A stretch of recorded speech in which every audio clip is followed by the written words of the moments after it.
Welcome to Rapid Car Leasing.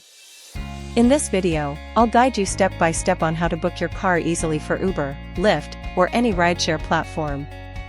Start by opening the Rapid Car Leasing app or website. If you already have an account, log in with your email and password. If you're new, simply sign up and create your account. On the dashboard, click on the Book a Car option. Next, select your pickup date and time period. And then click to the Find a Vehicle. This will take you to the list of available vehicles. Choose your vehicle.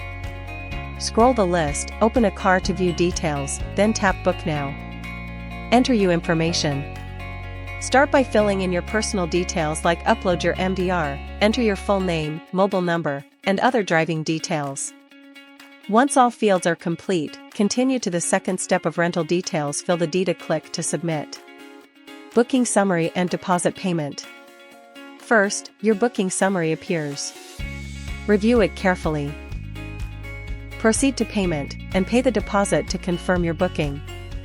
Once your deposit payment is complete, please wait for verification.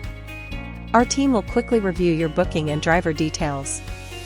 This step ensures a smooth and secure rental process. After verification, you can easily pick up your car and start driving with Uber, Lyft, or any rideshare platform.